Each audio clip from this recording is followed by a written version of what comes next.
ಇಂದಿನ ವಿಡಿಯೋದಲ್ಲಿ ಸಂಧಿ ಎಂದರೇನು ಮತ್ತು ಅದರ ಪೂರ್ತಿ ವಿಧಗಳನ್ನು ನೋಡಿದ್ವಿ. ಈ ದಿನ ವಿಭಕ್ತಿ ಪ್ರತ್ಯಯಗಳು ಎಂದರೇನು ಮತ್ತು ಯಾವುದ್ಯಾವುದು ಅಂತ ನೋಡೋಣ ಬನ್ನಿ. ವಿಭಕ್ತಿ ಪ್ರತ್ಯಯಗಳು ಎಂದರೆ ನಾಮಪದಗಳ ಮೂಲ ರೂಪಕ್ಕೆ ನಾಮ ಪ್ರಕೃತಿ ಎಂದು ಹೇಳುತ್ತೇವೆ. ನಾಮಪದದ ಒಂದು ಮೂಲ ರೂಪವನ್ನು ಏನಂತ ಹೇಳ್ತೀವಿ? ನಾಮ ಪ್ರಕೃತಿ ಎಂದು ಹೇಳ್ತೀವಿ. ಈ ರೀತಿ ನಾಮ ಪ್ರಕೃತಿಗಳ ಜೊತೆ ಸೇರುವ ಅಕ್ಷರಗಳಿಗೆ ವಿಭಕ್ತಿ ಪ್ರತ್ಯಯವೆಂದು ಹೆಸರು, ಅಥವಾ ನಾಮ ಪ್ರಕೃತಿಗಳಿಗೆ ಇರುವ ಸಂಬಂಧವನ್ನು ತಿಳಿಸಲು ಸೇರಿರುವ ಪ್ರತ್ಯಯಕ್ಕೆ ವಿಭಕ್ತಿ ಪ್ರತ್ಯಯವೆಂದು ಹೆಸರು. ಹಾಗಂದರೆ ನಾಮ ಪ್ರಕೃತಿ ಜೊತೆ ಸೇರುವ ಅಕ್ಷರಕ್ಕೂ ಕೂಡ ವಿಭಕ್ತಿ ಪ್ರತ್ಯಯ ಅಂತ ಕರಿತೀವಿ, ಅಥವಾ ನಾಮ ಪ್ರಕೃತಿಗೆ ಇರುವ ಸಂಬಂಧವನ್ನು ತಿಳಿಸಲು ಹೇಳುವ ಅಕ್ಷರ ಪ್ರತ್ಯಯಕ್ಕೂ ಕೂಡ ವಿಭಕ್ತಿ ಪ್ರತ್ಯಯವೆಂದು ಹೆಸರು. ವಿಭಕ್ತಿ ಪ್ರತ್ಯಯಗಳು ಸೇರಿ ಒಂದು ಪೂರ್ಣ ನಾಮಪದ ಆಗುತ್ತದೆ.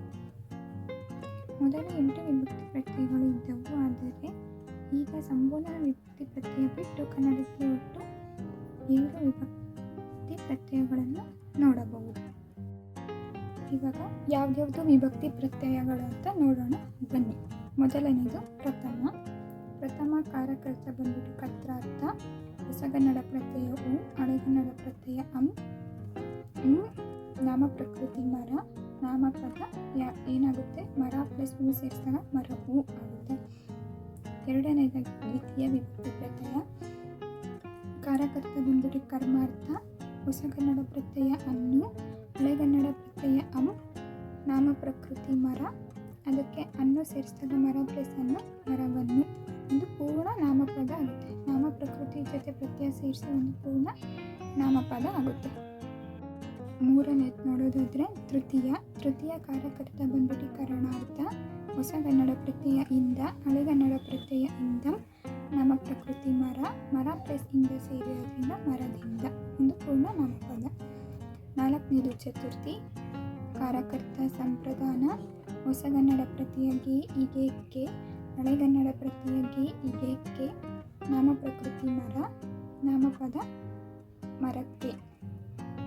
ಅದೇ ರೀತಿ 5ನೇ ವಿಭಕ್ತಿ ಪ್ರತ್ಯಯ ಪಂಚಮಿ ಕಾರಕರ್ತ ಅಪದಾನ, ಹೊಸಗನ್ನಡ ಪ್ರತ್ಯಯ ದೆಸೆಯಿಂದ, ಹಳೆಗನ್ನಡ ಪ್ರತ್ಯಯ ಅತ್ತಣಿ, ನಾಮ ಪ್ರಕೃತಿ ಮರ, ನಾಮಪದ ಮರದ ದೆಸೆಯಿಂದ.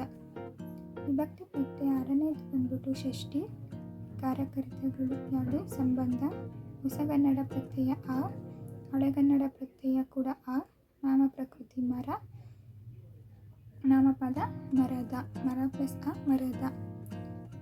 ಕೊನೆಯ ವಿಭಕ್ತಿ ಪ್ರತ್ಯಯ ಸಪ್ತಮಿ ಕಾರಕರ್ತ ಅಧಿಕರಣ, ಹೊಸಗನ್ನಡ ಪ್ರತ್ಯಯ ಅಲ್ಲಿ, ಹಳೆಗನ್ನಡ ಪ್ರತ್ಯಯ ಬಳು, ನಾಮ ಪ್ರಕೃತಿ ಮರ, ನಾಮಪದ ಮರದ ಪ್ಲಸ್ ಅಲ್ಲಿ ಮರದಲ್ಲಿ.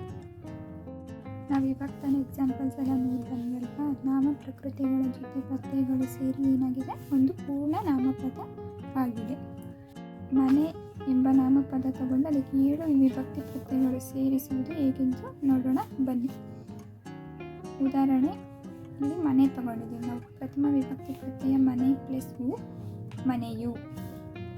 ದ್ವಿತೀಯ ವಿಭಕ್ತಿ ಮನೆ ಪ್ಲಸ್ ಅನ್ನು, ಮನೆಯನ್ನು. ತೃತೀಯ ವಿಭಕ್ತಿ ಮನೆ ಪ್ಲಸ್ ಇಂದ, ಮನೆಯಿಂದ. ಚತುರ್ಥಿ ವಿಭಕ್ತಿ ಮನೆ ಪ್ಲಸ್ ಗೆ, ಮನೆಗೆ. ಪಂಚಮಿ ವಿಭಕ್ತಿ ಮನೆ ಪ್ಲಸ್ ದೆಸೆಯಿಂದ, ಮನೆಯ ದೆಸೆಯಿಂದ. ಷಷ್ಠಿ ವಿಭಕ್ತಿ ಮನೆ ಪ್ಲಸ್ ಆ, ಮನೆಯ. ಸಪ್ತಮಿ ವಿಭಕ್ತಿ ಮನೆ ಪ್ಲಸ್ ಅಲ್ಲಿ, ಮನೆಯಲ್ಲಿ.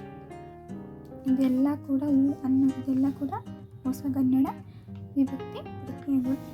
ಇಲ್ಲಿ ನಾವು ಹೊಸಗನ್ನಡ ವಿಭಕ್ತಿ ಪ್ರತ್ಯಯವನ್ನು ಸೇರಿಸಿ ನೋಡಿದ್ದೀವಿ. ಅಲ್ಲೆಲ್ಲ ನೋಡೋದಾದರೆ ಪ್ರತ್ಯಯವನ್ನು ಕೊಟ್ಬಿಟ್ಟು ಸಪ್ತಮಿ, ಪ್ರಥಮ ಈ ಥರ ಒಂದು ಪ್ರತ್ಯಯ ಕೊಟ್ಬಿಟ್ಟು ಅದರ ಹೊಸಗನ್ನಡ ಪ್ರತ್ಯಯ ಆಗಿರ್ಬೋದು, ಹಳೆಗನ್ನಡ ಪ್ರತ್ಯಯ ಯಾವುದು ಎಂದು, ಅಥವಾ ಇಲ್ಲಾಂದರೆ ಅದರ ಪ್ರತ್ಯಯ ಯಾವುದು ಎಂದು ಕೇಳ್ತಾರೆ.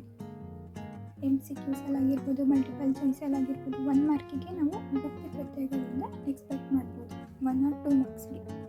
Thank you for watching. ಈ ವಿಡಿಯೋ ನಿಮಗೆ ಇಷ್ಟ ಆಗಿದ್ದರೆ ಲೈಕ್ ಮಾಡಿ, ಶೇರ್ ಮಾಡಿ, ಕಮೆಂಟ್ ಮಾಡಿ ಮತ್ತು ಸಬ್ಸ್ಕ್ರೈಬ್ ಮಾಡೋದನ್ನು ಮರಿಬೇಡಿ. ನೀವು